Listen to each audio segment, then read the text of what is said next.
We're back with more NBA coverage, and in this one, I'll be covering all the game action that I watched from at least last Sunday, as of the recording of this video, up to Wednesday night. And of course, getting into as well some general insight into how this play-in could be shaping up to be in what is the final day of the regular season, with most of the games taking place later on. I'm trying to record this as early as possible to get ahead of that and get a clear-cut video out before all of that chaos starts to unfold, especially on the Eastern Conference side. But to get straight into it, the game that I watched on Sunday at the earliest was one that I was again recording before accidentally deleting that video in the Raptors and Celtics. Now, to admit, I wasn't as intently focused on it as I was expecting to be, because at the same time, again, the national championship game for women's college basketball was taking place. And I'm not going to lie, I had more of my focus on that to see just how things would go in that game. Not well for South Carolina. From time to time, again, there was multi-view, so I could make out a few things that were happening in the Celtics-Raptors game. And from what I saw, the game was close the entire way, which I can't expect anything less in a matchup that involves two of the better defenses in the entire NBA. I mean, top to bottom, on both lineups. You just have all of these clamping players at the wing position. Whether you look at Jaylen Brown, again, consistently seeking out an assignment against the team's best player, along with Jason Tatum, again, being back, knowing that he can provide all-NBA caliber defense as well. And then again, a lot of the guys off the bench, in your Walshes, your Gonzalez's, even Nehemiah Queta as a starting center has stepped up big time this season overall and given them some great defense. And then on the Raptors side, again, it goes without saying, Scotty Barnes. Whenever they want to, you can have R.J. Barrett slip into that kind of role, although he isn't going to be predicated as the best defender out there. They provide a lot of their contribution from the team standpoint. And you can say that Scotty Barnes, in that way, is their anchor, in a sense, which wouldn't be wrong at all to suggest. But again, you have both teams meeting their match in this game. To start things out, it was a bit of a slower pace to begin with. But ultimately, the Celtics, knowing that they had the stronger lineup, they were able to begin to pull away, especially as we got into the fourth quarter. I mean, they just spaced this out completely, doing what they do best. I mean, Peyton Pritchard is still just, like, I don't know how he's developed some of this stuff. You know, coming out of Purdue, being from that specific area, and also getting drafted to the Celtics, I don't think people could have anticipated he would be carving out this kind of career for himself. Because he's definitely feared as a shooter, that's obvious. But in this game as well, he's been able to, like he has for a majority of the season, barrel down into the paint and get himself some quality shots in the mid-range area. And regardless of where you rank him as a caliber of scorer, at the same time, the fact that the Celtics have that many weapons to deploy out at any one point of time is just something that adds to how dangerous and how deep they are as an entire roster. And ultimately, though the Raptors tried their absolute hardest to work themselves back into this, by the time they got these transition plays with Jason Tatum and also Jaylen Brown just hammering home a dunk that was just filthy, to say the least, the Celtics ended the game with a 115-101 victory. So, again, fair enough for most of the game, but when it mattered in the fourth quarter, that team, they showed you exactly why they are projected to go on a deep playoff run with Jason Tatum back in the roster now. In this game, Jaylen Brown had 26 points and 6 rebounds with 3 assists on 11 of 20 shooting, while Jason Tatum once again had a 23-point, 13-rebound double-double with 7 assists as well. Like, that has been, again, entering this game and now going past it, the average pace he's held for at least the last few in terms of per-game numbers. But again, he was not expected to add or benefit the team chemistry at all by some people. Okay, sure. Myers Kiddo would also add 18 points and 7 rebounds on 90% shooting from the field, while Peyton Pritchard would have 17 points, 3 assists, and 3 steals off the bench in his standard role as a player. Still, to get that from your sixth man is not terrible at all. You would probably like to see Derek White contribute more than 10 points, but again, the hot hand can literally come from anywhere with this team. As for the Raptors, it was Jacoby Walter, actually, who had 16 points and 2 rebounds to lead the team in that context, while shooting 6 of 9 from the field and making 4 threes. Pretty efficient. And with him, it's another interesting thing as well. He is also one of those players that can come in and provide some really great defensive play. I mean, hell, the man was at Baylor. What exactly was that team's identity? Especially when they had Davion Mitchell out there alongside him to win the 2021 National Championship game. It was all about the defensive intensity that team harnessed as a roster. And with Scott Drew's ability to coach on that end of the floor, you can imagine why Walter has now ushered himself into the starting position for a Raptors team that, again, wants to build that synchronous unit on that specific side of the basketball. Walter as well, he does have the ability to go out and score when he wants, but in the flow of the team, I don't think that they really expect him to do this. So hitting those shots are key, in all honesty, for the Raptors in general, and for Walter to again continue making his time out on the floor as a starter worth it. Again, this team, as I said in another medium, it does run through Scotty Barnes being a bit of a point forward. So players, again, are going to have to hit their shots when they have a chance to take them. RJ Barrett and Brandon Ingram each had 15 points, while Jakob Poeltl had 14. And Colin Murray Boyles also had 12 points, 5 rebounds, and 5 assists on 5 of 8 shooting. But moving on to a couple more games here on this Sunday that I had a tad more focus on. We start out with the Mavericks versus the Lakers. Dude, entering this game, both teams are in completely different paths, on completely different paths, to say the least. Of course, the Mavericks are not contending for anything, regardless of what the outcome of this game is, but they just had this man, Cooper Flagg, score 51 points against the Magic. The youngest player and the first teenager to score more than 50 plus. They were referencing as well how Brandon Jennings' 50-point game took place at a very young age. Again, he wasn't a teenager at the time. He was a little over 20. But the man was getting buckets in that particular matchup.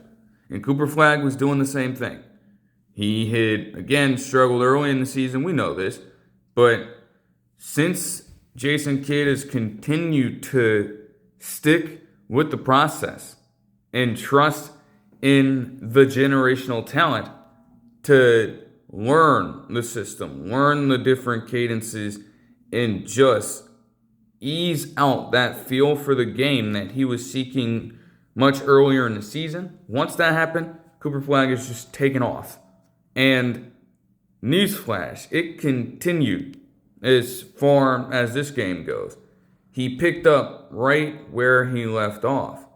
I mean, he just continues to go crazy in the first quarter of this game. He's taken a few more attempts at three, especially off a step back jumper. No problem for him. Getting into the lane and drawing fouls against Luke Kennard, who would be an absolute mismatch in this scenario, and getting a few free throws to go. Driving in for some contested buckets at the cup, using all this frame to just drive past defenders and also fight through contact enough to get a quality look. And it just continued over and over and over again. At points, it was like, okay, give Cooper Flag the ball and get out of the way. The fact that, again, Jason Kidd has implemented this point guard style of system for him and this heliocentric sort of offense already, to put that kind of trust in a 19-year-old rookie this early on does speak volumes. But again, Flag has adjusted well. Man literally had 19 points in this first quarter. And that, combined with their spectacular shooting in the period, allowed them to score 41 points in this quarter and take themselves an 11-point lead.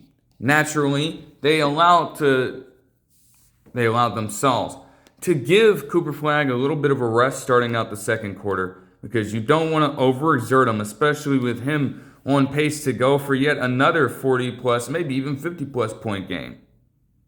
And considering the history that he just set, man, that would be interesting. But you want to keep him healthy for all those things.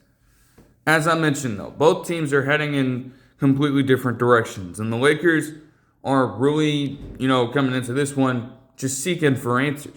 You lose two of your better players and two of your primary ball handlers on an even deeper level in Luka Doncic and Austin Reeves to grade 2 caliber injuries. Both of them.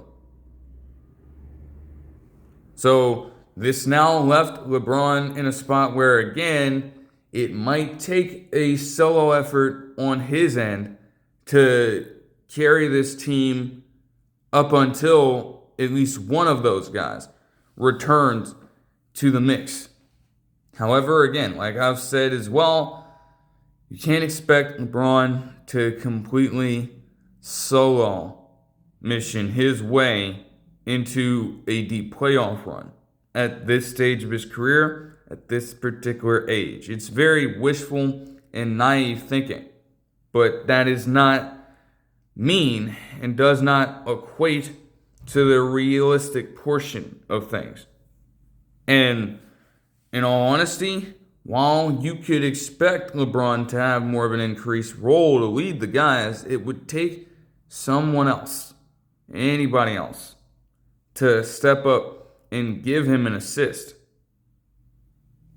Now, he could still put you in situations where he's going to go out and make those vintage plays. And over the course of what would be a 15-4 run for the Lakers after they had been trailing by as much as 22 points, they started to do that. The Mavs got so comfortable with pushing the pace on the offense that the Lakers, once they were able to start forcing some turnovers, getting out in transition, giving themselves the high percentage looks that they love as a team. I think they're still at a point where they're shooting greater than 50% from the 2-point line, so they love their high percentage layups. And yet still can't really convert that much on open three-pointers, but I digress. But yeah, for the Lakers, it was just about chipping away, unrelenting in their pursuit. And ultimately, even with the Mavs again having this spaced out with Cooper Flag getting together another shot to go, they would go on another 6-point run later in the quarter to trim the lead down to 6. So far, even with Cooper Flag doing that, you are in the belief that you're on the right path. And by that point, history had already been made. As with LeBron going on that late surge in the second quarter, he and Cooper Flag would be the first 40-plus-year-old and the first teenager to score at least 20 points in the same game. Yeah, they just had to cherry pick that just a little bit. But it did happen. And it is a microcosm of what the future of the league can behold in a way. Right? You're in that moment kind of having yourself a full circle moment. Here you have a man in LeBron who started out as a teenager in the NBA,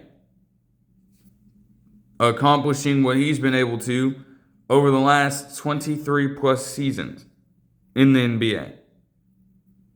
As a player who, again, from day one was heralded as the chosen one for that particular team. And he's more than lived up to it. He's overexceeded those expectations while still confirming what people believed at the time.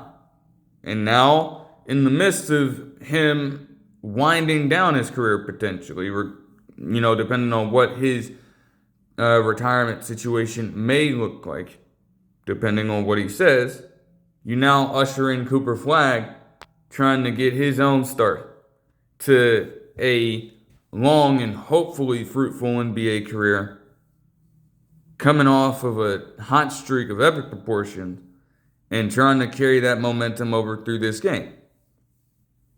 Very fitting moment of time. But of course, you still have to put that to the side because you want to truly come out with a win this game, especially if you're the Lakers, to just affirm your seeding. Because you may make the playoffs or you could still enter the play-in depending on how you manage the rest of your games here. So getting that to go is important. And in terms of players stepping up for the purpose of that, there might not have been a more intriguing player to just assume this mentality than Luke Kennard, of all people. Because again, with two of your primary ball handlers out, someone else has to control the pace of the offense. LeBron could do it, and he did eventually finish this game with a great amount of assists himself, with just textbook reads, because you can't expect much less from another offensive mind who's one of the smartest in NBA history, especially when it comes to facilitating. There's just no doubt about that. But someone else would have to take the burden off, and it was Luke Kennard literally throwing lobs, operating in pick and rolls like it was nothing, and actually reeling out some good feeds, especially to the big men out there, getting them fed and keeping the Lakers afloat somewhat as far as this game was concerned. Now, yes, his three-point shooting was a bit off for his standard that he set throughout the entire year. He actually dipped a little bit below 50% shooting entering this particular game from outside. And I think with Kennard, it's a matter of, he's a great shooter in his own right. You'd think that he'd be able at some point to break out of that slump. But it just wasn't happening for the Lakers right now. And when it comes down to it, all those missed shots would begin to pile up in waves, but they were managing enough for the moment, as they still kept this game close somewhat entering the fourth quarter. But from there, man, Cooper Flag was trying his hardest to put the game away. Best believe. And it was a bit of a rough stretch for the Mavericks for some time there. I mean, they had to rely on Marvin Bagley III getting buckets to bail them out of a couple of possessions here, which made absolutely no sense. But ultimately, as you neared the 7-minute mark, the Mavs started to push a little bit of pressure on. And so the Lakers would have to naturally respond with stoppage, trying the game plan, trying to regenerate some energy for themselves heading into the late stretch of the game. And unfortunately, even with that in mind, they did not have enough at a reasonable point of time to really make the Mavericks uncomfortable.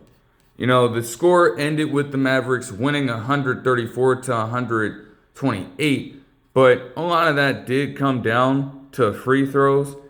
And while the Lakers had a 5-0 run, again, that ended up being too late for them to really do anything. They reached that point, but there were only like a minute.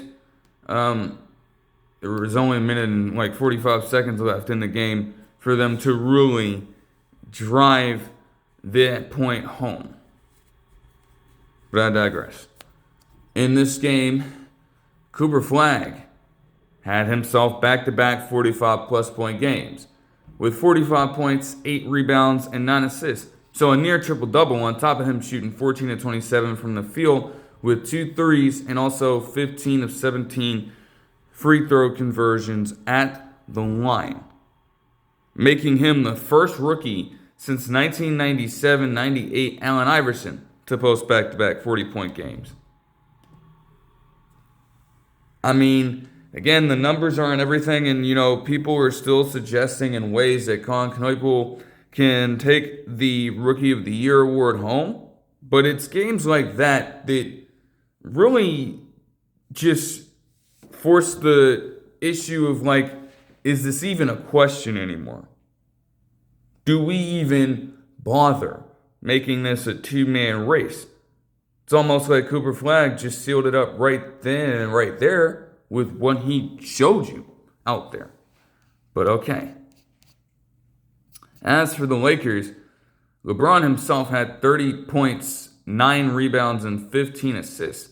So again, a near triple-double for him on 12 of 22 shooting. Now again, you can't expect that from him all the time, but for the Lakers, this is a man who literally spent an entire season in the bubble, a year that they would go on to win the championship, playing each and every single position on the floor for at least a good percentage of time, enough to qualify throughout the year.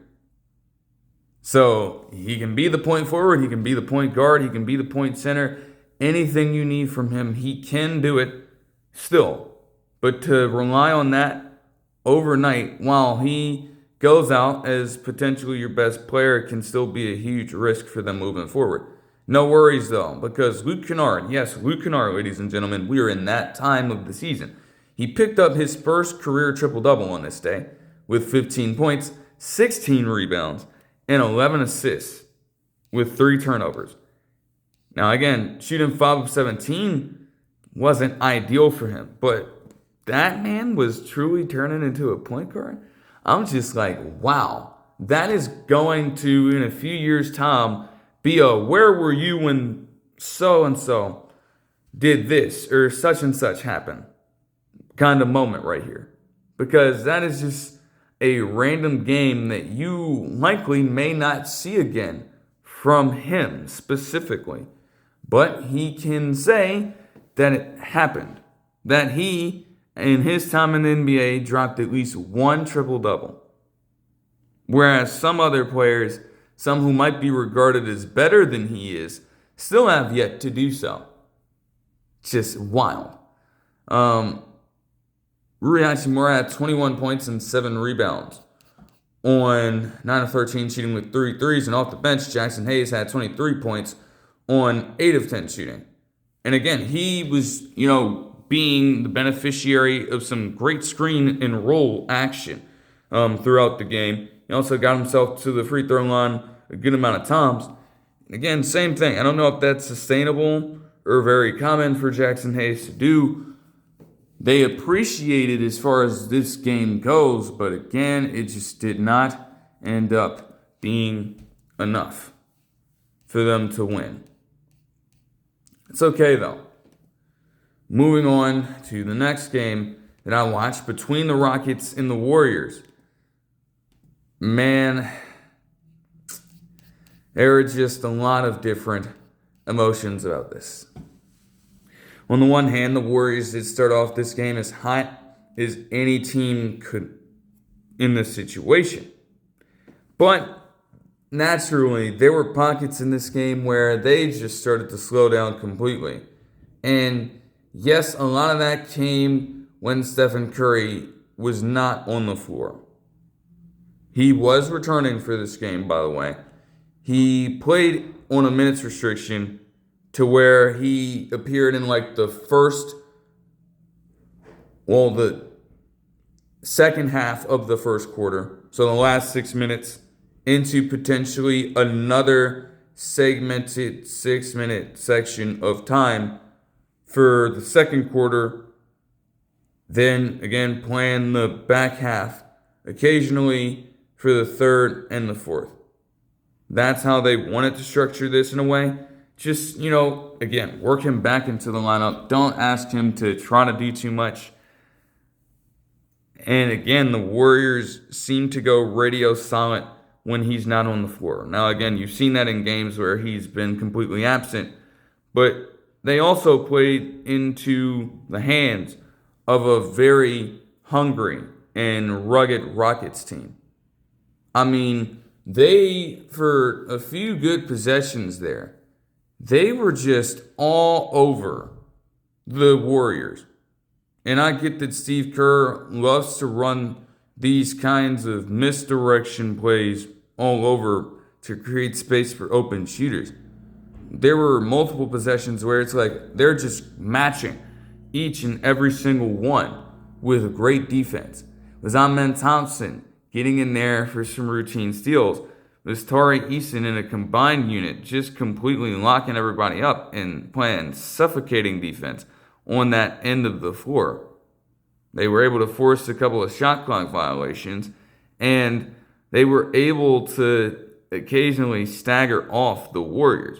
It's unfortunate considering what Stephen Curry was able to do in his return. But those moments right there, those little things, even when you take into account a 14-2 run later on in this game, you still had your 13-0 runs from the Rockets, again, just being spurred on by such suffocating defense on the other end. And again, that's how they want to live. That's how they want to operate going into the playoff stretch as a team. This is what their identity is going to be. And at this time, no matter how inconsistent they've been, you're not going to necessarily have that change on April 5th, just a few weeks before the playoffs. They are exactly what they are. And the Warriors still, at times, although, again, Curry came right back in and was balling. Don't get the game fucked up. They still had no answer. It was Jabari Smith Jr. in the second quarter lining it up from deep. And so was Kevin Durant, in a way, having himself a hotter second quarter after a bit of a slower start. There were also some cool moments that would take place as you would get Stephen Curry taking the floor with Seth Curry for the very first time as they were on the same team. However, even the chemistry there, as automatic as you may expect it to be with his brother, was not. Because one sloppy pass turned into possession for the Rockets in one fell swoop, unfortunately. But I digress. Even when looking at all of that, in the first half especially, this game was close before the Rockets in the third quarter of this started to completely create all the distance that they needed. And, I mean, quite frankly, again, it was just them in ways attacking a weaker defensive roster. I mean, the theory is that you have Kristaps Porzingis playing out there, especially in the second half, and you have yourself a big man to maybe deter some of these shots from both KD and Alperen Sengun. And that didn't necessarily happen. Instead, they proceeded to bully him on multiple possessions. It was KD taking it right to him for an instant and one within the first few seconds of the second half, without fail. And then later on, it got to a point where Alperen Sengun just continued to play the bully ball tactic. Yes, there are some cases where he would try to throw his elbows in there and kind of hit Porzingis a little low to stave him off as a primary defender.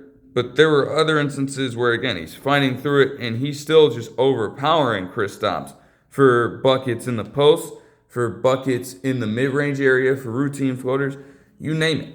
Anywhere in that specific area of the court, Schengen was just going to town against him. And outside of Porzingis, not many other people had an answer aside from Draymond Green. Because who else, especially if they're smaller than those two, is really going to hold Schengen away from getting 2 feet in the post and backing them down into a positional advantage for an easy bucket. Not many people can on this Warriors roster. Man, oh man, oh man. It was crazy for the Rockets. You have them doing this, and this lead again does start to space out later in the quarter as they had a 19-7 run, and you also had KD put up a 16-point third quarter. Once they were able to get him going, it seemed like everything else began to open up for this Houston team. And again, that is by nature. That is why you want him in as a potential closer. To just set the tone. Always have that threat of the easy money sniper just lurking around in your midst and having him eventually go out there and make those great plays. One thing that had been marking the Rockets' win streak this entire time, though, is assists. And so while he was certainly getting his own buckets, everybody else was getting fed too. Aaron Holiday making himself felt a little bit through his presence.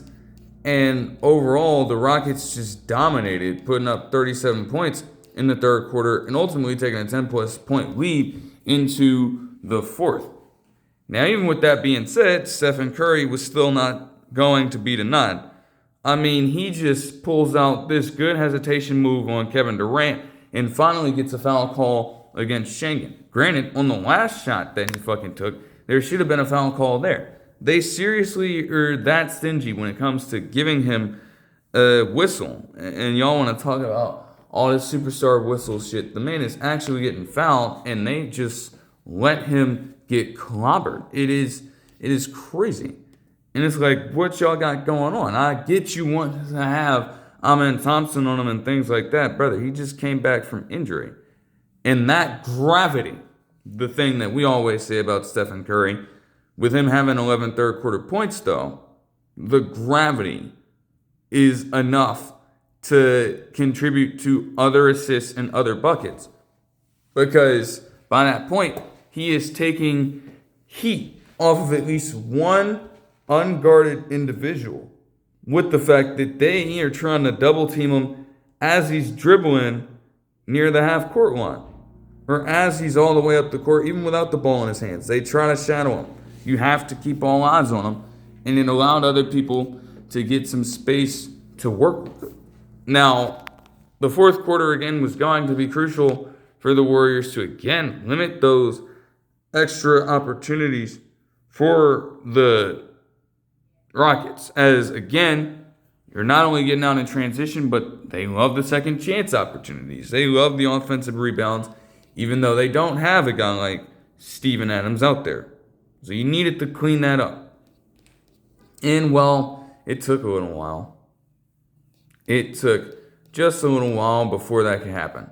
To the point where, even though they were trying to work with a minutes restriction here, they had to sub Stephen Curry back in at essentially the 7-minute mark of the game because it was already getting out of hand. They started to trim it down earlier in the fourth quarter, but Reed Shepherd was just, again, getting a few great looks himself to go on a bit of a tear himself. Even with Brandon Podziemski responding with a three, that didn't matter. Now he was up to 14, and Pat Spencer was at the free throw line, but you needed some kind of energy boost in some way. And while it is rare for Stephen Curry to come off the bench, in fact, prior to this game, he hadn't come off the bench since March 7th of 2012. So this was his first game in over a decade, injuries and all, where he had to come off the bench at any one point of time. It wasn't a situation that he'd been that accustomed to. But, of course, in such a desperate time like this, you're going to want to rely on your best player as much as possible. And there is frankly no one better. They call it a Curry flurry for a reason, right? At any moment of time, just when you think that a team of his is out of the game, he will do everything in his power to pull them back into it. And in a good number of cases, enough to be trusted, he has. It would test Steve Kerr here. And again, he just was a great addition and a great return for this team overall. Because again, a lot of people were able to contribute some good looks from direct assists for him. And Stephen Curry as well in this fourth quarter clutched the fuck up. I mean, single-handedly, as soon as he enters the game, they go on a massive 24-9 run overall by the end of this one. They're pulling closer and closer to take the lead back, seize it back, and they can almost taste it. But before we get to that point, especially after Stephen Curry, again, gets seemingly good contact at the rim from the defense, while converting the shot, doesn't get the and one, fine, okay. Then you get down the court and Schengen tries to put Draymond Green in the post. He rises up after a turnaround for a quick floater shot. They call a foul and it drops for an and one to give the Rockets a 4-point lead right then, right there. But again, Steph, just when you think it's a wrap, is now time's winding down, you're under a minute, you need a bucket, and they feed it to who else? With defenders jumping it all, it's still Stephen Curry getting the release off and bringing the game back within just a few short seconds, knowing that you needed a quick bucket. And who better to trust, again, than Stephen Curry? He's proven it time and again. So he more than pulled his weight in this game. And yet it still felt like, in other scenarios as well throughout the year, you are putting so much emphasis on making Steph have to overwork himself just to get this team afloat. Now, granted, again, he can do it. It's been documented. But, man, you need that consistency from other players, especially heading into a potential play-in playoff scenario. But I digress. And granted, in a way, they would get that. Credit to a guy like D'Anthony Melton, who was essentially all over Kevin Durant. He tried his hardest to deny him the ball, and he was with him for most of the time. They set up a screen, and ultimately he is out there left alone. So KD thinks he has enough open space to get a clean shot off, and in a way he does, but it misses. The Warriors get the ball back from there, and now they start to game plan things a little bit. Yes, Stephen Curry is going to be the focus, but can we distract them with movement from anybody else to generate some offense? And that is exactly what happened. As Gary Payton II got a great back cut and got enough positioning, even past a guy like Amen Thompson, to ultimately put up the go-ahead layup score. The Rockets themselves still had an opportunity to go out there and win it, though. And ultimately ended up coming down to Schengen, who again had proven through the Warriors series last year that, hey, compared to a guy like Jalen Green, compared to a guy like Dillon Brooks, you can put it on me and I can be a guy who goes out there and wins you a game in clutch time. Although the Rockets have historically struggled in it this season. But he takes advantage of an absolute mismatch once he gets the ball, because for whatever reason, you have Brandon Podziemski in the paint guarding him. Now again, Podziemski is a great defender for his position, but a 6'3" man compared to a guy in Schengen that stands at 6'11" was not going to create that much resistance. And I don't know what exactly the expectation was with that. But ultimately, he just floats one up and it drops for essentially another go-ahead score within just a few seconds for the Rockets. The Warriors trying to establish something with Stephen Curry, yet again, getting the ball back, this time with the seconds just trickling quickly. Now, again, there was a, moment where apparently Pods was being called out for not setting an extra screen. And granted, when you consider the difficulty of this ensuing shot, you could understand where Draymond's coming from. I mean, the fact that Stephen Curry almost made a shot where he had to deal with two fucking 6'8" plus players in Jabari Smith Jr. and Amen Thompson either contesting his shot, or being placed right on his side to obstruct him and distract his flow just a little bit. The fact that he had to go through that and still almost made it shows you just how great of a player he is. But if you wanted to give him the best possible room to get off a cleaner look that had a higher chance of going in, setting that extra screen and setting it early at the top of the key would have been a lot better than Podziemski just standing to the side and not getting involved at all in the play. No matter how you slice it, it ended up being a good game, but the Rockets would again, with Schengen, take it late, 117 to 116. Kevin Durant had 31 points, 8 rebounds, and 8 assists on 10 of 17, shooting with 3 threes. Alperen Schengen had 24 points, 7 assists, and 6 rebounds on 10 of 19 shooting, and Jabari Smith Jr. had 23 points and 9 rebounds on 9 of 12 shooting.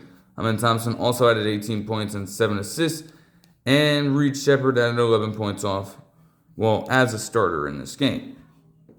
As for the Warriors, Stephen Curry, in his first game back in more than 2 months off the bench, had a scorching hot 29 on 11 of 21 shooting with 5 threes. Brandon Podziemski had 18 points and 3 assists on 7 of 11 shooting. And Guy Santos had 15 points, while Gary Payton II had 14 on 6 of 11 shooting. So that, all in all, just ended up being a pretty crazy-ass Sunday slate of games, to say the least.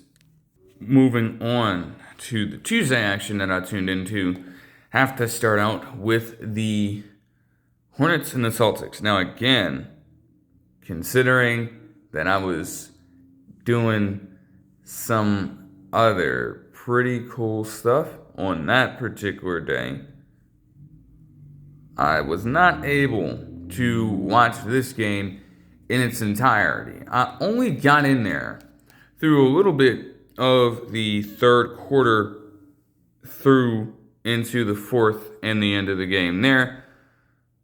Man, I come in there and I cut it on because I'm actually intrigued by the matchup. Earlier, you're going to see the Hornets on national television, right? I come in there and they say that this man, LaMelo Ball, has 34 points already, and we haven't even reached the halfway mark of the fucking third quarter. I'm like, what? He's doing all that right now?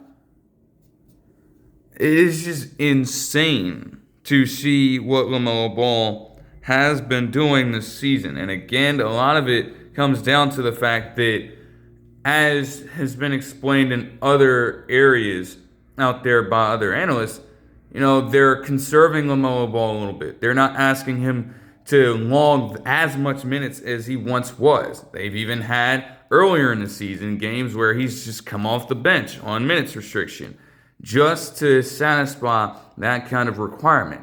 And it's kept him healthy and durable to just do what he does best: play loose, play fast, and honestly, when you see his play style, just play without thinking. He's got the IQ, of course, especially when it comes down to his facilitating, as he's one of the best passers in the game. But he literally does not need a structure in a way to perform well. The structure is give him the ball and let him be LaMelo. Let him do what he does.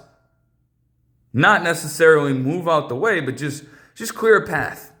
He's going to resort to some of the wildest tactics you've ever seen on an NBA court. He's going to chuck up some wild shots and some, again, every single platform you can possibly conceive of, and then others that are just completely out of left field, he'll resort to, especially from the three-point line, but he'll make them. And you just have to live with that as an offense. And he has performed well this season. One of his better years to date. One of his healthier years to date. Of course, on top of the other contributions from guys like Brandon Miller and Con Knoepel, again, just smashing the three-point record for rookies in its entirety and just outpacing it so far to where he's one of the top shooters along with Brandon Miller and LaMelo Ball in terms of total three-pointers in the league, still as of the recording of this video. This is what has helped the Hornets team in full effort to reach that point. Still, it isn't possible without having LaMelo Ball in that role. And so it's been really interesting to see that from this perspective, especially with how they'd been struggling earlier in the year. Now, they kept that momentum going for just a little bit of time. Just a little bit. I mean, you had Brandon Miller again go on a personal run himself as Zion James and Ryan Kalkbrenner would also contribute some good reps out there for the Hornets for just a split second. But when it came down to it, the Celtics were not to be denied. I mean, very instantly, after that surge of points and LaMelo Ball getting those couple free throws, it was all Celtics the rest of the way. On one end, they had this run that just completely limited the Hornets as they were able to take themselves a 3-point lead heading into the fourth quarter on what would be a 15-5 run entering the fourth. Then you get into the fourth quarter and they just hold down the fort on the defensive end. Again, yes, for the Celtics, the idea, the thinking is that, hey, if we can outshoot these teams and outpace them from the three-point line, we're going to win a high percentage of our games, which has happened for Mazzulla consistently. In fact, they mentioned that during that game, he had yet to lose more than 25 games in a single season. Still has one of the highest win percentages for the first few seasons in his NBA career as well amongst all-time coaches with the minimum amount of required games in their first, I would say, 4 seasons and potentially 5. He just does not play to lose, and you know that. You see that with how he carries himself on and off the court, regardless of how some people may question some of his mannerisms. That is how he operates, right? So when you see the Celtics go on a run like this, where they're again just hounding the Hornets defensively, not even having to really worry about rushing too many of their own shots, but again, just going possession by possession and utilizing the strength that they have in their skill set to their advantage to overpower Charlotte. That is what ended up leading them to a very convincing victory by the end, where they would, just make this a garbage time result fairly early on. They still played their starters for most of the rest of this game, but it would take a Ryan Kalkbrenner dunk at nearly the end to make this a 113-102 score in favor of Boston. And I just need you to understand this real quick, because consider this. You have LaMelo Ball with 34 points for most of this game, up to the halfway point, not even at the halfway point exactly of the third quarter. He gets those couple free throws and then gets subbed out. Not only do the rails completely fall off, as again, the Celtics limited the Hornets' ability to space the floor. Yes, the Hornets made 16 threes, but their percentage in the fourth quarter was particularly egregious. And once they lost that was the game in essence right then, right there. Even worse, they held the Hornets to a season low 15 points. The lowest for them in any quarter, period. And you definitely can't have that in a fourth quarter. And then the Celtics would also hold LaMelo Ball scoreless for the rest of the game. Did not score a single point in that fourth quarter. And you're like, wow. That's why I said, again, I talked about this a little bit in another medium as well. This game was a little bit of a wake-up call for the Hornets. A lot of the run had been fueled with some pretty outstanding wins and some good performances, but this Celtics team is on a championship contender level. Something that the Hornets themselves, even at this point of time, are still trying to chase. They haven't necessarily experienced as a roster, and with facing off against a team like that, you have to be able to play a clean, full 4 quarters of the game. The Hornets were not able to, and it's all a part of the learning process. In fact, before I get into the numbers, Jaylen Brown said the most profound thing at the end of the game. He was being interviewed, and he mentioned that, hey, this Hornets team kind of reminds us of our early Celtics teams when me and Jason Tatum were just getting our start in the National Basketball Association, trying to establish ourselves as a young roster on the rise that could contend for the playoffs and maybe a title someday. And you're thinking, damn, in ways, you have your couple young stars, you have your solidified point guard in a way, not to necessarily compare LaMelo Ball to Kyrie Irving at that specific time for Boston basketball. But some of the parallels here are just similar enough to make that statement ring true. And those guys were reliant on just having this ability to score points in bunches.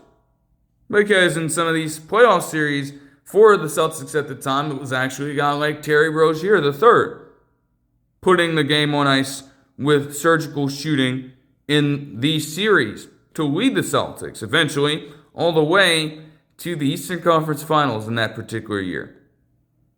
Now, the Hornets are still trying to write their own story here. And I don't know if it's a guarantee to say that, hey, they can model the same kind of output that the Celtics were able to. Because, again, for years the narrative had been that, hey, the Celtics and Jaylen Brown and Jason Tatum, they were consistent contenders.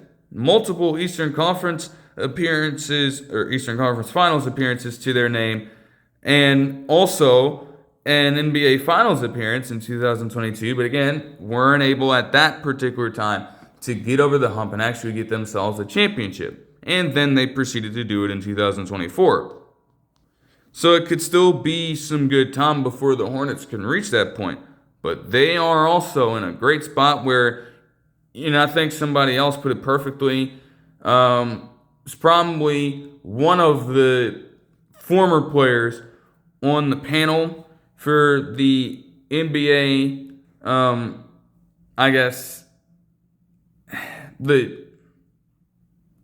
the post-game show, rather, for the NBA on NBC.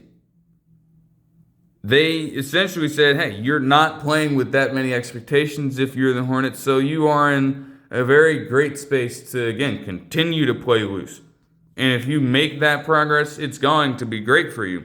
But if you don't, it's about taking that next step forward, learning from those mistakes, and doing the best that you can to improve on a game-by-game basis. And that's really what I'd echo. The Hornets can't expect to get all the way there, but at the same time, if you're making this kind of noise right now, man, the future is definitely looking up for this team. And that isn't something that Charlotte fans could always say for themselves prior to this season. I will say that. So for the Celtics in this game, Jaylen Brown had 35 points, 9 rebounds and 3 assists on 13 of 29 shooting, just chucking shots. But it is what it is. Jason Tatum had 23 points, 5 rebounds, and 4 assists on 8 of 15 shooting with 3 threes. And then Peyton Pritchard, Nehemias Queta, and Derek White, each of White and Pritchard had 4 threes as well, all had 12 points. Exactly. Kind of freaky when you think about it. LaMelo Ball in this game for the Hornets had 36 points and 6 assists, but again, did not finish with any points in the fourth quarter at all. And that is a testament to, again, Jaylen Brown assuming the role on him. Like, once they decided to make the full-time switch of having him guard him up, he, put him into some vulnerable situations as a ball handler. And I think that is exactly what you're looking for when you're trying to guard LaMelo Ball. Again, not to say that he doesn't have the basketball IQ, but you've got to make him play against structure. You have to slow him down and force him to slow the hell down in order to be less effective. As twisted as that sounds, again, that is the way the ball plays. Brandon Miller also had 20 points in this game. And to cap it off real quick, again, a good point. As polarizing as such a statement could be, I think that Noah Eagle also made a good point, and I kind of touched on it as well on another medium, that, hey, he said at a point, especially as LaMelo Ball was performing a lot better in this game, he said that, hey, LaMelo Ball might be as influential of a basketball player on the next generation of up-and-coming basketball athletes as any. And I'm like, damn. As bold as that is to say, with some of the other players in NBA history who have been able to get a grapple on a younger demographic and influence them in such a way to get involved in the sport, he might have something to that. Because again, I've already stated, that man LaMelo Ball plays in the wildest way imaginable. And you know what? It is something that most of these kids out here, although when you're on a full basketball team of 5 players, you can't expect to, and you're probably not going to be asked to have those same kinds of skills. All those kids want to play in that kind of way. Isolation basketball, give me the rock, let me go to work, and let me generate the entire offensive structure around what it is that I can do in terms of filling up the box score. That's how these kids want to play. And when you also see how many as well are, using an extension of their basketball highlights in a way, utilizing social media to their advantage, all the different kinds across the spectrum, to be honest. That is LaMelo Ball in a nutshell. Man has been viral ever since he was at Chino Hills. And the Ball family had their own reality show. He is literally not shy of the camera whatsoever. And some of these kids as well, they are good players. They want you to know that they're good players. And they're going to showcase that each and every single time they're out there. They're going to play themselves up each and every single time that they're out there. That is very much similar to what LaMelo Ball does. And while, again, not all people may like it, if it's not your cup of tea, that's okay. But that is him. That is the essence of his style of play. Just got to be truthful there. So not a completely incorrect statement from Noah Eagle at all. Like, I'd have to concede that, okay, you've got to point to that. I'll have to give you that one. But moving on to the Rockets and Suns. Now, the best way for me to approach this game is this. Because I can tell you this right now. You saw the inconsistencies from both of these teams in this damn game. Both of them. And it wasted virtually no time. In a game where both of Jalen Suggs and Dillon Brooks were looking to seek revenge against the Rockets, and also KD, after already mouthing off at the Suns brass after hitting a game winner against them a couple months ago, also wanted to continue to drive the dagger further into their hearts. You got a physical ball game from both teams throughout this game. I mean, you had fucking Amen Thompson and Jalen Green jawing at each other. You had Kevin Durant and Dillon Brooks getting into it. You had Jae'Sean Tate attempt to fucking step over. Yeah, there is a lot of that going on. A lot of that. In the midst of all that, you still have basketball to play. And let's just say that for the first quarter of this game, especially after the 5-2 score, the Suns were definitely the better team. For at least a good stretch of time. Because I shit you not, in just a matter of less than 5 full minutes of time, they scored 24 unanswered points. A 24-0 run, mind you, in less than 5 full minutes in the same first quarter for the Suns to increase the lead to 26-5 on back-to-back Mark Williams cuts for and ones at the rim against multiple defenders.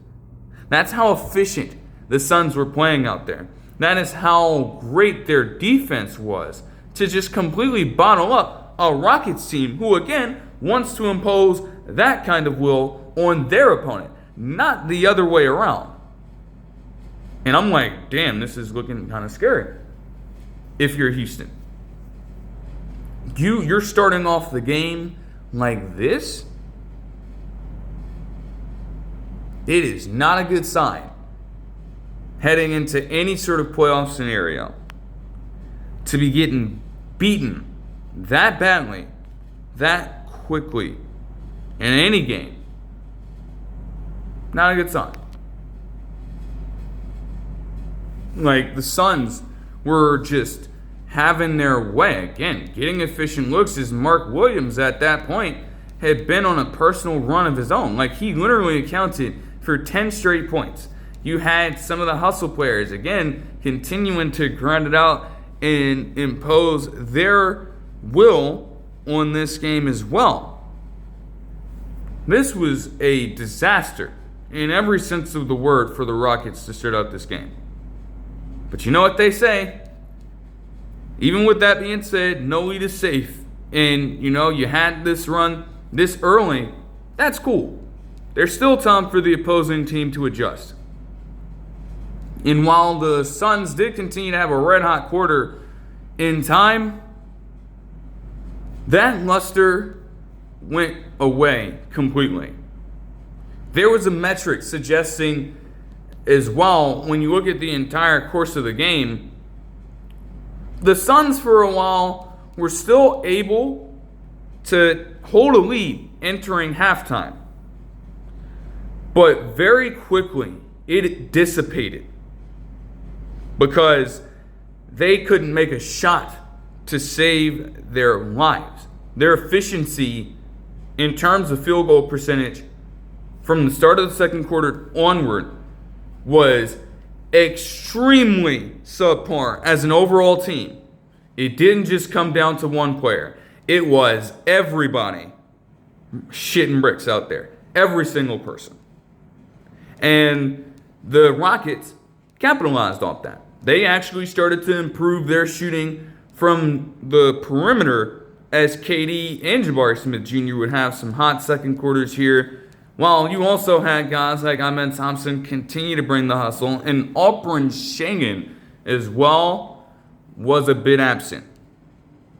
He should be thanking other players for their ability to step it up. Even a guy like Reed Shepherd getting a couple buckets here to ultimately, as this first half ended, from them being down by fucking 21 points and giving up 24 unanswered at a stretch of time, the Rockets were just down by 3.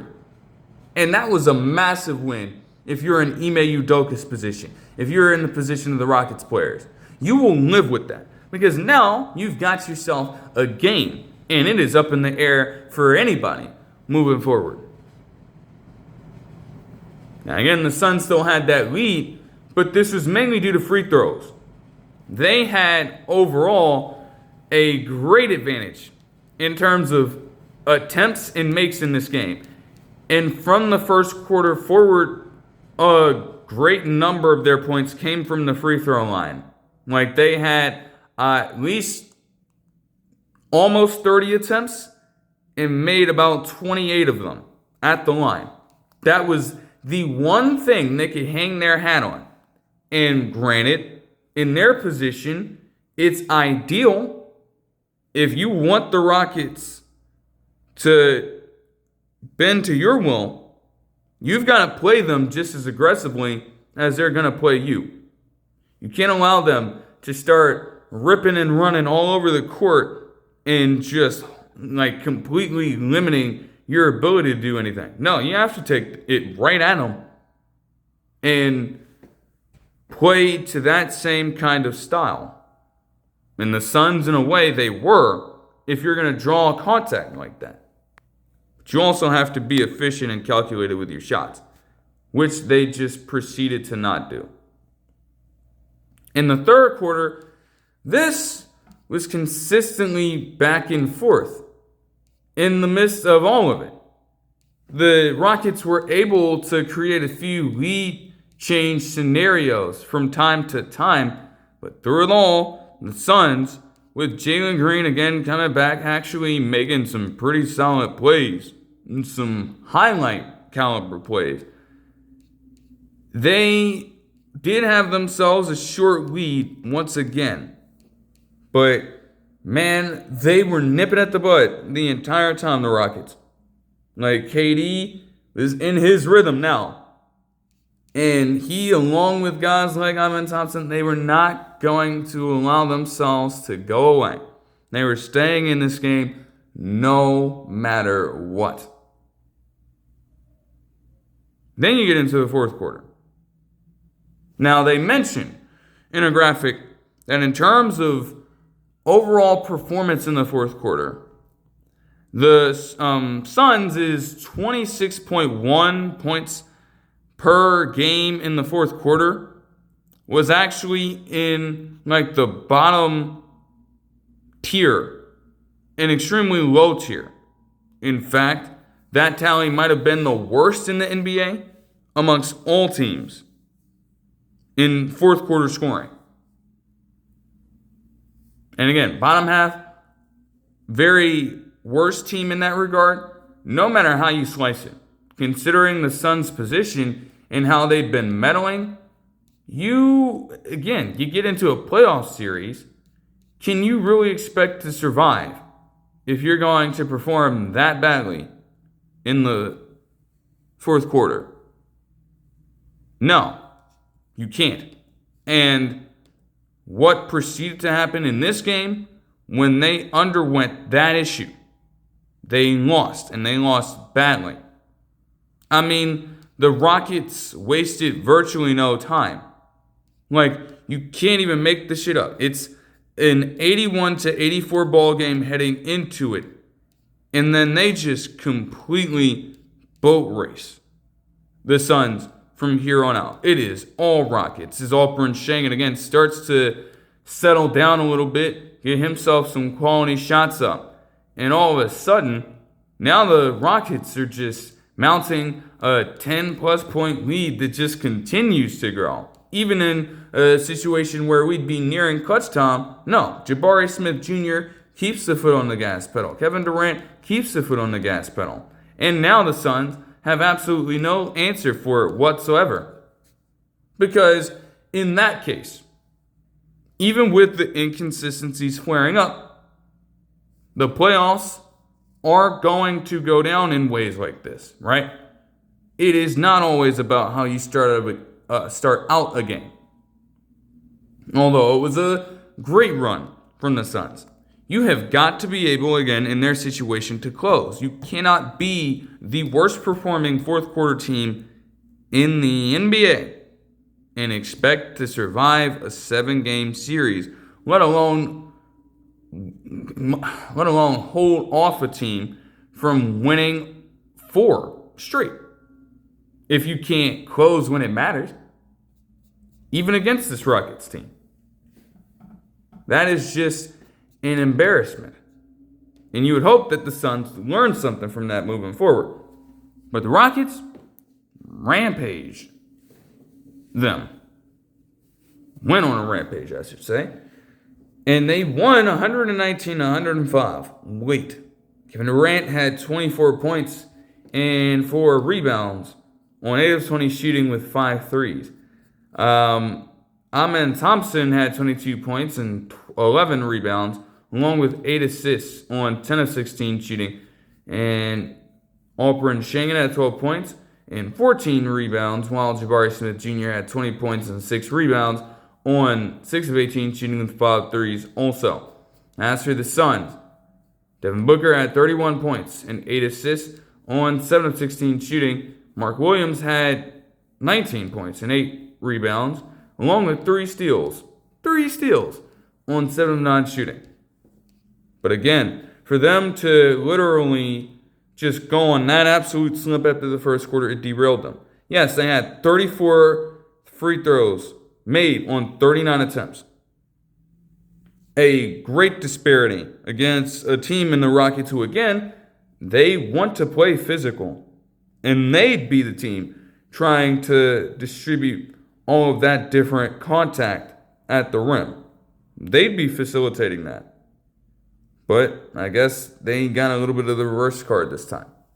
Still, when you look at this, man, Rockets just completely dominated this by the end. I mean, everywhere. Everywhere. Especially where it mattered the most. For one, they made double the three-pointers that the Suns did, as the Suns were also held to just 22.6% shooting from 3 in this game. And you're not winning much shooting that low of an efficiency.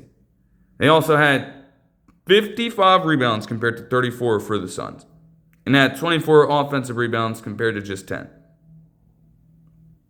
So they controlled the glass, they shot better from the three-point line, and they kept on taking advantage of extra possessions. They took 25 more shots as a team.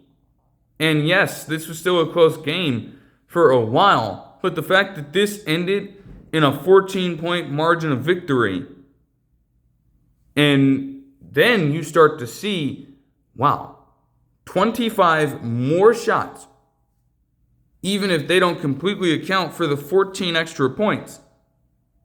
This give a team a great chance to hit at least a few of these second chance opportunities. And that's frankly what this came down to. It's a solid win for the Rockets as they again just trying to figure out their positioning, because it looks like they can still get themselves a playoff spot for certain.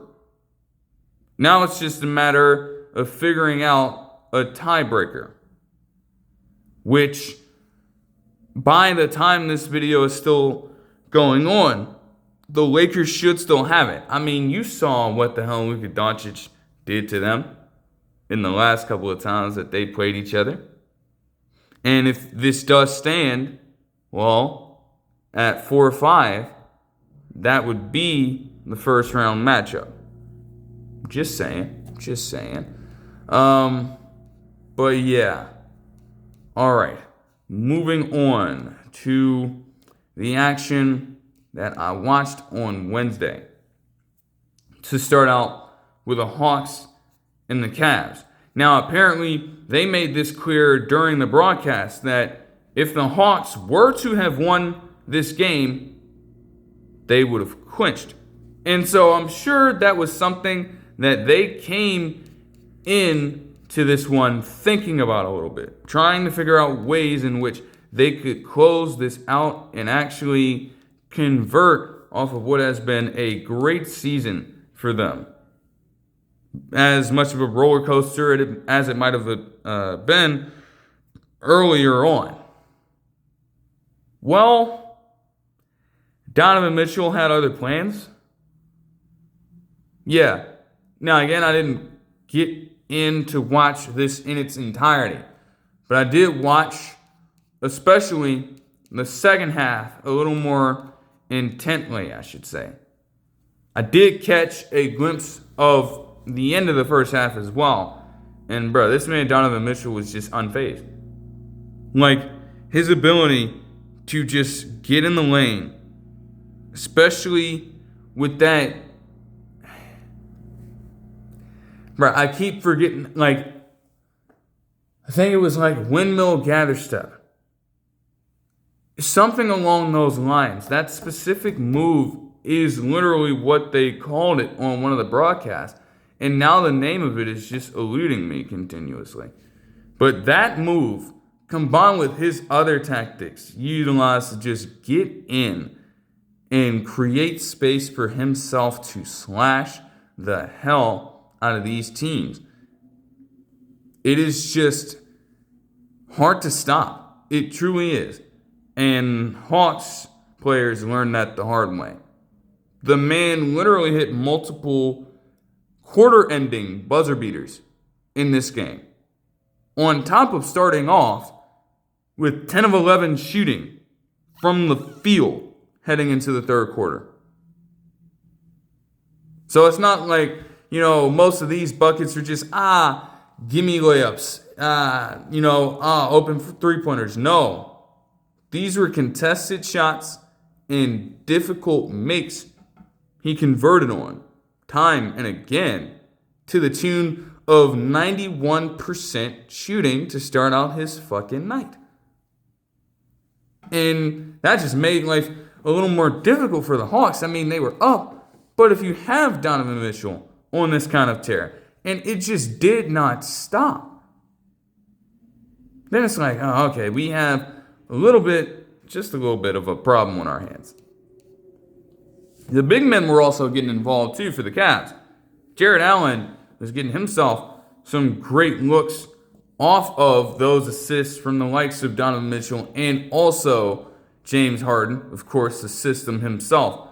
But you also had Evan Mobley play some great two-way defense in this game, on top of just eating up the glass to the tune of what would be a career night for him, but we'll get into that in a little bit. Still, the Hawks, after a while, the Cavs were able to take a brief lead here, but they kept on going back and forth for a while. Now, they had to be careful because a couple of their guys, including Jaylen Johnson, were actually in foul trouble as this game was progressing. And so they have to rely on other contributions in order to get themselves back into this game, which did happen from time to time. I mean, it was Onyeka Okongwu being able to get them into it with a solid layup. And even Jonathan Kuminga, had to get a little more burn than he's accustomed to. They would need him to step up massively as well. And while he did occasionally, there were also other growing pains with him that led to what would be a 17-point lead. Yes, a 17-point lead for the Cavs heading into the fourth quarter after, you guessed it, another buzzer beater, this time from Max Strus from 3 to send them into the fourth quarter. is clearly on a roll at this point. The Hawks had their work cut out for them. Flat out. I mean, they were just in complete harmony as a roster, the Cavs were. And this lead eventually increased all the way up to 18. Jalen Johnson, again, as great of a season as he's had up to this point, he'd actually been rendered ineffective. On top of the foul trouble, he actually was not contributing to that much offensively. He was inefficient by his standards as far as this game is concerned. And while that could be a factor into why they'd be down, clearly he's a good enough player to where they'd still need him in ways to step up in order to win. The Hawks in general, though, they had that identity settle in a little bit. Ultimately, they were able to go on a quick 8-0 run to erase that large margin and were starting themselves to clean up their shooting a little bit. Before you knew it, they were forcing 3-second violations. They were forcing turnovers, getting out in transition, and getting high-quality looks with Dyson Daniels, and also having Nickeil Alexander-Walker go for 5 straight points to bring this game within 3. Meaning that, hey, we were in clutch time now as the Hawks are fighting for their playoff or play-in lives at this stage of time. To be down 110-92 and then work your way back into it to where you are now within 3, that was great work. And it's before we even reach clutch time. So, with it going underway, both teams were going to have to put forth their best efforts to try to win. The Cavs are good, but of course, again, you want to keep that momentum riding high. And this Hawks team has been solid enough to where a quality win like this could do wonders for you heading into the playoffs. Hell, if this stands as well, of course, nothing secured yet for, again, a tight Eastern Conference race. The Hawks were, at the time, 5. The Hawks are set at 4 and can't fall any lower. That would be the playoff matchup. So, this could be a precursor into things. And, man, you got some exceptional displays here. On one end, they were actually able, James Harden, for him to have a quiet night, he actually might have done the most important thing. Because at this point, they got within 2, but he actually forced Jalen Johnson to foul out of the ball game. Strike 1. One of your more important players, even on a team that can go deep, even on a team that did have CJ McCollum still try to get them back into the ball game. Losing out on having Jalen Johnson out there is huge on both sides of the ball. And they felt that instantly. Now again, CJ McCollum would try. Jonathan Kuminga had himself a great game in relief. He tried. But everything else was sloppy. And it doesn't get much sloppier than this. Man, it's like Nickeil Alexander-Walker, the second that he knew it. Because, man, you had Sam Merrill miss. He leaks out for an easy transition play, seemingly. And then, with nobody in front of him, a man trailing behind him, he just loses the ball and it rolls out of bounds. And I'm like, oh, that's brutal. That is so brutal. In that moment, that is a momentum swing you have got to take. And you have got to compound on. And they missed that mark so badly. That effectively sealed the game for them. That specific sequence right there. And ultimately, with Dyson Daniels also fouling out of this game, there was not much else that could be done on Atlanta's side. So they lost 122-116, meaning that they still aren't set in the playoffs. They still aren't set in the play-in after this game. They'd still have to do their own work to go out and clinch. For the Cavs, again, they're set already, but man, they got some good performances from Donovan Mitchell and Evan Mobley. As Mitchell had 31 points, 7 rebounds, and 4 assists on 12 of 19 shooting. Now, he didn't do much in the fourth quarter especially, but they didn't need him to. Evan Mobley had 22 points, a career high, tied for a career high, 19 rebounds, and 3 assists on 8 of 15 shooting. And Harden, again, the system, yes. He had 21 points and 5 rebounds with 4 assists, so he figured it out in a way. But at the same damn time, 6 of 23 shooting is atrocious. It is atrocious, man. All I'm saying is, bro. And, I mean, in a way, they'd suggest, with the way that they talk about James Harden's playoff struggles, that, hey, shooting this kind of output here in a playoff game, in an elimination situation, would be the ideal result, win or lose. You can't accept that. You just can't. You need better. And you know what? They anticipate that he can do better. So it might not be the biggest deal right now, but we've seen this time and again from James Harden. We are very familiar with this story. For the Hawks, Nickeil Alexander-Walker had 25 points, 4 rebounds, and 2 assists on 10 of 19 shooting with 4 threes. Jonathan Kuminga had 24 points and 6 rebounds off the bench on 11 of 20 shooting. Onyeka Okongwu had 18 points and 5 boards, while Dyson Daniels had 12 points, 7 rebounds, and 6 assists. And Jalen Johnson also had 12 points, 11 rebounds, and 6 assists on 4 of 16 shooting. I don't anticipate he'd have himself a game quite like that again, though it is possible. But that remains to be seen. If the Hawks want to clinch, though, they will need each and every single one of those players to step up as a team and accomplish what they need to get done. Moving on to the Spurs and the Trailblazers. And to be honest, this was a game that San Antonio really controlled for most of it, especially after the Blazers got a good jump on them early. You know, you had Toumani Camara being an early factor on both ends of the floor in this game, and Deni Avdija, of course, in his recent return, still doing as best as he can to make his own case for most improved player.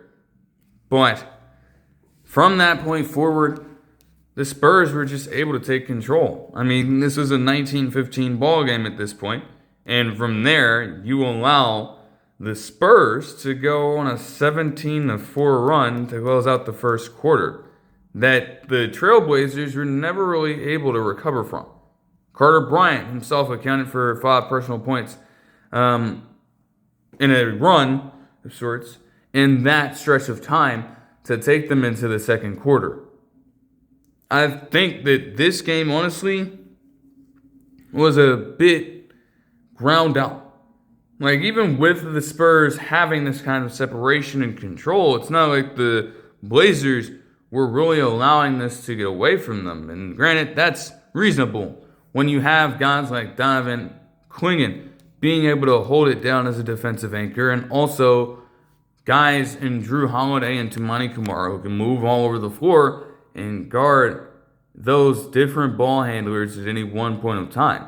The entire team was bought in general, and with their ability to occasionally get out in transition and make a few plays here and there, they kept themselves alive for as much as possible in this game. It is also worth noting that the Spurs did not have some of their usual lads out there in either of Stephon Castle or Victor Wembanyama, of course. But again, you're still, if you're the Spurs, making a statement that, hey, Wembanyama, yes, he's important to our team.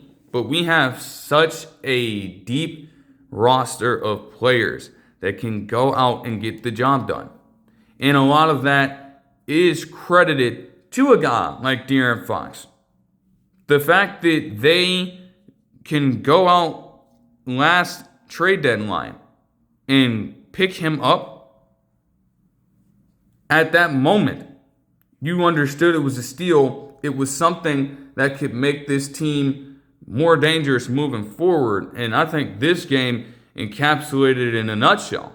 Even cases where Stephon Castle may not be playing at his best or may be out of a game, you still have a reliable enough point guard and a truly great scoring one in De'Aaron Fox that can go out there and lead a team regardless.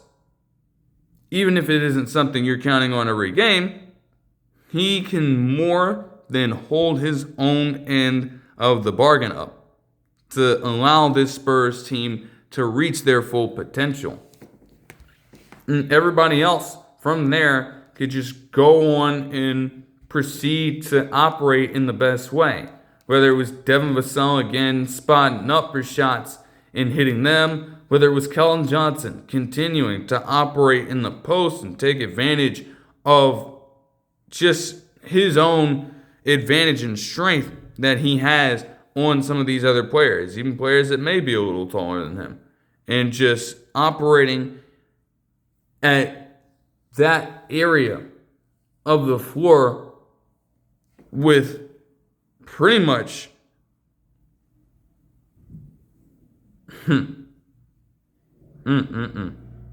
like seriously, the way he was just muscling in some of these buckets, man, they could not stop him at all in that specific portion. And the Spurs, again, they just continued to keep this momentum going. Now again, the Blazers, to their credit, they weren't going away. They got back within 4 at a point after a Scoot Henderson three-pointer. And again, he has got the explosiveness. We've seen it. He is one of those players where it's like, man, if he can develop a jump shot, and yes, we've consistently said it, but boy, truly, especially with what he's been able to do coming back from his injury. I mean, dude, his ceiling rises the second that he can incorporate that kind of shot into his game. That's just the truth. But that would be short-lived, as the Spurs would quickly get themselves back up to a 15-point lead heading into the fourth quarter, where again, while the Trailblazers were able to, at the very least, get it back within 10 points, it was all Spurs. Even with what Danny Avdija was trying to put together, their ability to space out and make those key shots and key moments is what really put them over the top. Ultimately, the Spurs were able to win this game with De'Aaron Fox closing it out for a 112-101 score. They just, again, it was kind of physical. It was kind of tight-knit. So there aren't any, numbers to really nitpick except for the fact that, hey, the Spurs were just a little more efficient generally. And sometimes that's all it takes. They also were able to, even in a physical game, get more foul calls and draw proper contact to do so, putting up 10 more makes than Portland, which makes up majority of the difference when you think about it. But for the Spurs, De'Aaron Fox had 25 points and 7 assists with 5 rebounds on 10 of 20 shooting with 3 threes. And Keldon Johnson off the bench had 20 points and 8 rebounds on 8 of 15 shooting. For the Trailblazers, Scoot Henderson had 20 points and 3 rebounds with 3 steals on 7 of 20 shooting with 3 threes. Again, you're not that's kind of brutal. Yes, even if you want the point guards to shoot that kind of, number of attempts on a consistent basis, yeah, that efficiency is just far below average. It's not really going to cut it. Denny Avdia had 29 points and 6 rebounds with 6 assists on 13 of 21 shooting. And Toumani Camara had 18 points and 6 assists on 7 of 12 shooting with 4 threes. But that'll do it for all the game action that I watched. And now it is at this point that we have to address the play-in scenarios and the final game of the regular season. Again, they take place later on, so strategically, just trying to get this out a lot earlier. Games to key in on in that realm. Pretty much every Eastern Conference play-in team involved in a result on this night has to be accounted for. There is just no way around it. Like I'm telling you, and again, I touched on it in a different medium, but bruh, 5 through 9 in the Eastern Conference, especially, is literally still within 3 games of each other. Now, it looks at this point, in a way, like in some cases there are tiebreakers here. For example, the Hornets and 76ers are within a game of each other. The 76ers and the Magic are in a game within each other, rather. The Magic and the Raptors are dead even. And the Hawks are still a game above everyone else. It is that fucking close, ladies and gentlemen. So, hey, with these teams especially, right? You want to do your best to secure the victory. There are some teams out there, again, who you will see who have already clinched playoff spots who may decide to just rest some of their starters, giving different players an opportunity to step up and just randomly do things. Like seeing John Conchar get himself a triple-double. Like seeing Baz and Bang, another Jazz player, put together a 27-point double-double just because. Kennedy Chandler, a man whose name I haven't heard in years, gone out and contributing also to the Jazz. So you may see some stuff like that today. But in regards to these teams fighting for pole positioning in the playoffs and also the play-in, they're going to have to play their absolute hardest, no matter who they're facing off against. For the Hawks, they are set to deal with the Heat tonight. So that could be important, especially if the Heat want to rise up against the Hornets. They don't have a chance of beating out anybody else, but they could take at least that next step forward to give themselves maybe home court advantage in that non-10 situation, if this is what it comes down to. As for the Magic, they have to deal with the Celtics, and chances are, the Hornets have to deal with the Knicks, which could be interesting. The Raptors are going to beat the dog shit out of the Nets. Let's just be perfectly clear. So, honestly, they might be the surest thing in terms of securing a spot to anybody. The Nets, you could argue that they're sitting people out right now, in a way. If you were a casual basketball watcher and you didn't know that this was actually the lineup that they were legitimately rolling out on a week-to-week basis, on a game-to-game basis, Raptors are going to handle that. I have no doubt in their ability to win that game. No doubt.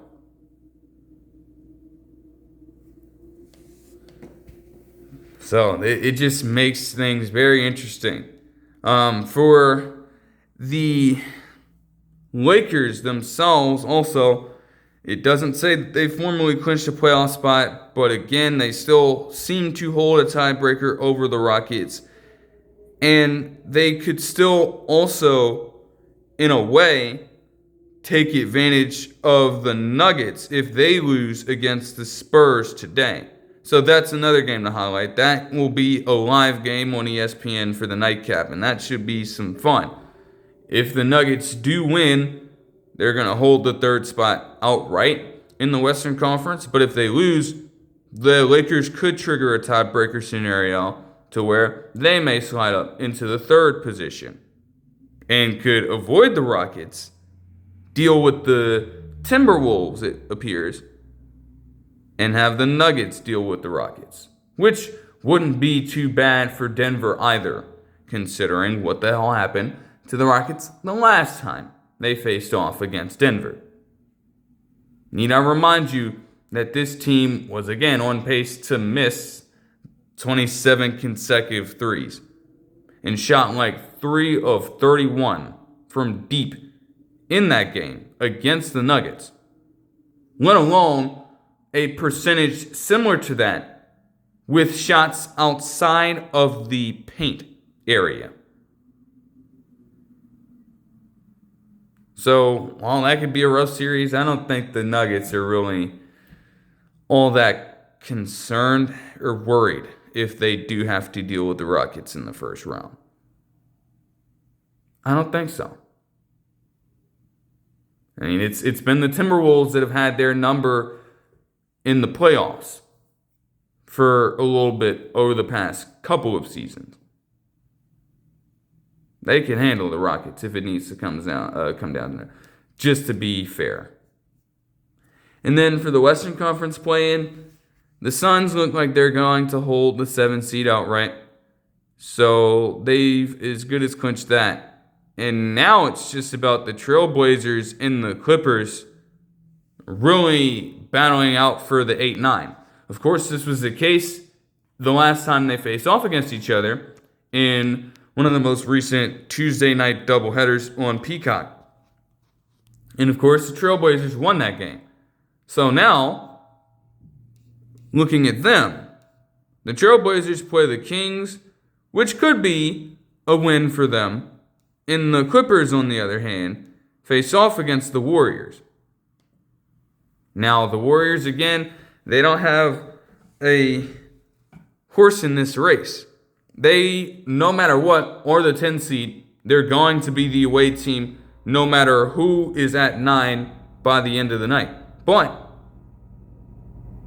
for the Clippers, they have a chance to usher into that 8 seed and just rely on maybe playing 2 games instead of 1 to get into the playoffs in the event that they lose, and securing a playoff spot outright if they win, rather than having to do the extra work at the 9 seed to win the next matchup between they and the loser of the 7-8 to get into the playoffs, because that's how the play-in works.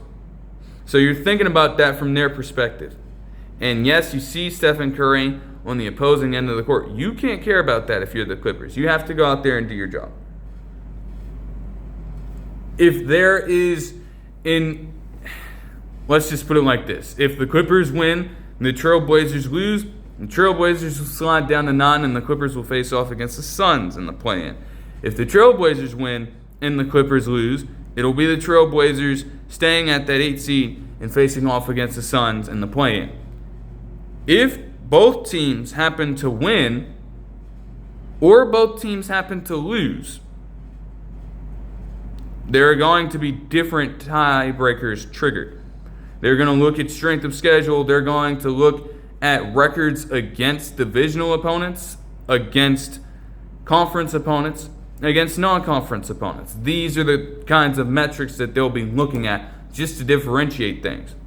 And if that scenario is triggered, it'll be interesting to see how exactly that ends up working out for either team. They're going to be watching each other. Best believe. You can't escape a scenario like that if you're either coach. You're letting your teams know in that instant that, hey, we have to control what we can control here, but you have to be mindful of how you're playing and stacking up against those other guys out there. Because I can assure you that they on the opposing end are trying to do the same thing and just win to remove all shred of doubt. Simply put, this should be a very interesting close to the regular season for this 2025-26 iteration later. Man. But moving on into some other developments here. The Bulls would fire their executive president of basketball operations in Arturas Karnisovas, and also their general manager in Marc Eversley. Now, again, I've watched several different videos on this, so I'm not going to harp too much on this point. But what I will say is that it's like, these guys already should have been fired. Truly. And like a lot of those other videos said, yes, the Jaden Ivey thing is clearly, that is a lot to take in, especially when you consider some of the other recent things that have come out in relation to that. You just hope that Jaden Ivey is, again, there are a ton of different dynamics and scenarios that people are running with in regards to that right now. You just hope that he can continue to improve his situation. And just at the end of the day, if it is the alternative, compared to what some other people have been saying about mental health, if this is more of a religion aspect with Jaden Ivey, then hey,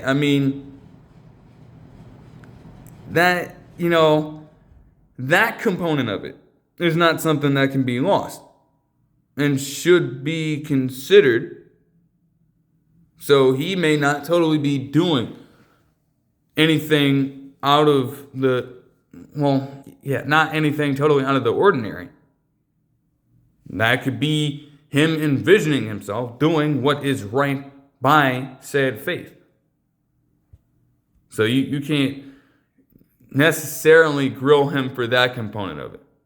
But again, some of the statements and stuff are what caused his exit. Not the idea of him subscribing to that religious faith as a Christian. That is just silly to suggest, I will say. That, again, is a very misfortunate series of events, but was the icing on the cake, and not the sole reason why both of these niggas were fired. If you're a Bulls fan, and a hardcore Bulls fan, you already understand. The motto for the Bulls every single year since those guys have been there had been, hey, what can we do to try to prolong a roster that has not given us the best possible chance of success? What can we do just to stay afloat? Rather than actually, again, being bad enough to contend for high-value lottery picks, or good enough to be taken seriously as contenders. And all their moves, each and every single one of them, have just kept them square in the middle over the last few years. Each and every single one of them. They reference the Nikola Vucevic trade, but then you also, again, when it came down to waiting so long to give Zach LaVine a contract and then shipping him out when it was too late. Shipping out DeMar DeRozan when it was far too late. And he didn't have the same kind of value that he once possessed as a player. And then your trades at the trade deadline last year to get the likes of Trey fucking Jones and Zach Collins? That was really going to move the needle. It hadn't been all bad for this pairing, but at the same time, You're just settling for some bullshit. Not even really trying to make legitimate progress. So how can you expect the team to do the same thing? And promptly, when they didn't, this noise began. As some of the videos that I watched mentioned as well, again, this is not just out of the ordinary. This is not just out of the blue or because of the Jaden Ivey situation. They'd actually been considering doing this since December, which makes sense. And more than likely, they needed to make this happen at the end of the year. So it'd be interesting to see who they bring in next. But hey, as it has been noted as well, the same unit will be voting for this next pairing of general manager as well as executive vice president of basketball operations. The same unit. So, hey, as much as you want things to turn around for this team, they also have to be able to get out of their own way at some point. And granted, that's the Reinsdorfs, Fucking Jerry. Hey, we got an NFLer named Jerry doing some of the same shit there with a team who, again, like the Bulls, hasn't really done much of anything since the 1990s. And they can still say, hey, if you're the Bulls, you won an NBA Finals more recently than the Cowboys won a Super Bowl. Just because. But hey, from one Jerry to another, that cheap, weak roster building mentality just seems to be a universal thing, I suppose. As crazy as that is to say. But moving on from that to a brutal pair of injuries. On the one end, Jaylen Brown would be out. He was dealing with Achilles tendinitis that he suffered during a Thursday night game against the Knicks. The Celtics eventually ended up losing that one, with Josh Hart actually scoring 15 points in the fourth quarter of that game. And while Jason Tatum still had a near triple-double himself in his return to MSG, you'd obviously love to have Jaylen Brown out there by his side to continue taking some of the pressure off as he tries to ramp up for playoff action. I think that the Celtics will be fine, though. There isn't necessarily a timetable on his return, but I will say that, it is a good thing that it is just, tendinitis, at least. That's some crazy silver lining to suggest. You don't want to wish that kind of pain on anybody. But at the very least, for Jaylen Brown, it's not a complete and total tear of the Achilles like some of the injuries to Jason Tatum, ironically enough, to Damian Lillard, to Tyrese Halliburton in that overall playoff campaign last postseason, right? It's not a complete and total tear or strain.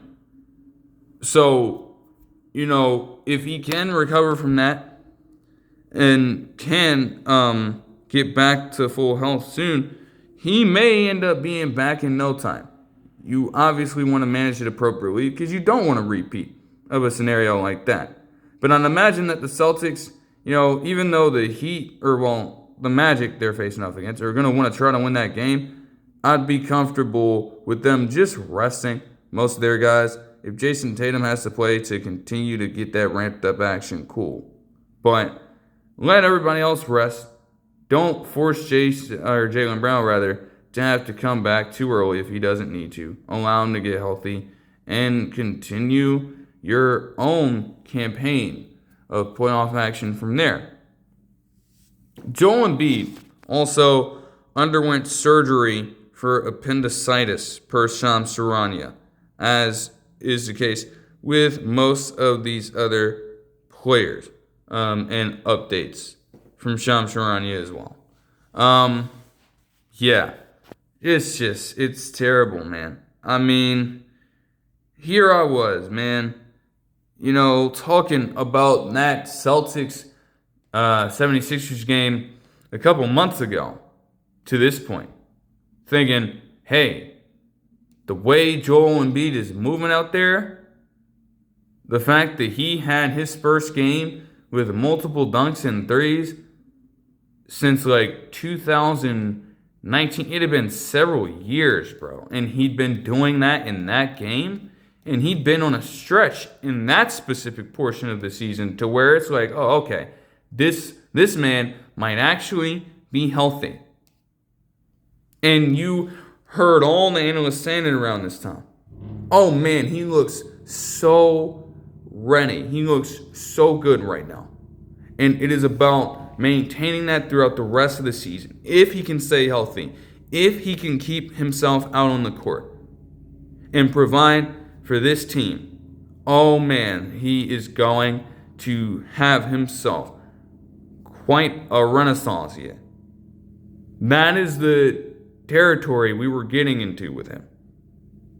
And in an instant, you just hear this, and you're instantly crushed as a 76ers fan. You just got Tyrese Maxey back from his own injury. You just got Paul George back from injury and suspension. This big three, supposedly, still hasn't played with each other that much since they've all become a part of the same roster. And you just add to that now with Embiid having to miss his time. Now again, silver lining, it doesn't appear to be season ending. But at the same time, when you look at some of the splits traditionally, and they've mentioned this in other graphics throughout the season, they are not good as a unit when Joel Embiid is not on the floor. Yes, Tyrese Maxey is having himself an All-NBA caliber season. Admittedly, 100%. But even still, even he has found himself over the years struggling to muster wins together when Joel Embiid is not on the floor. And so, while you hope that they can, again, bring that intensity in the playoffs and maybe go on a solid run for the first time in a few years now, at the same time, it makes it incredibly difficult not having Joel Embiid out there and just relying on each and every single one of these other players to step up and accomplish that. It's very difficult.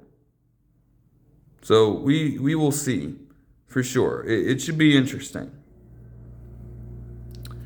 The Heat waived Terry Rozier III, and that was a given, to be honest. I mean, it's not a surprise. As of this recording, he still has implications in this ongoing investigation.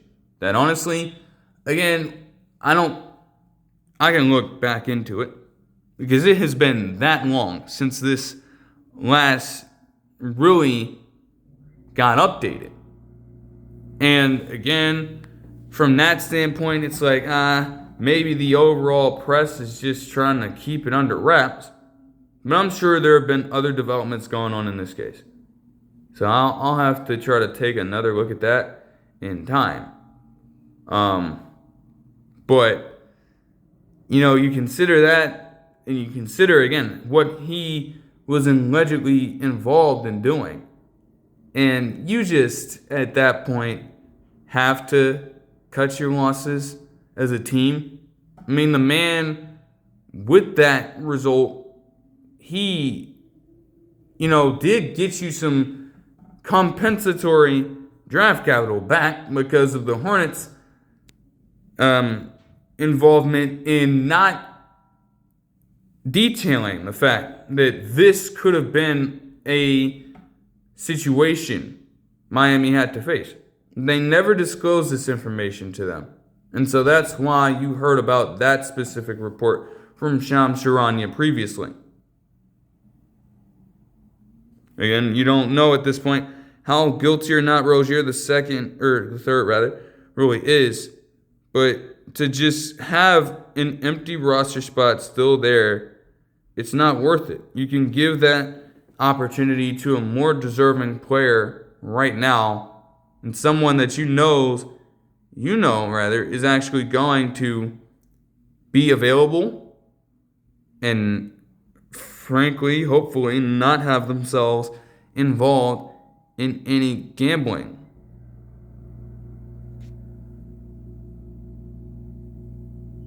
Just saying.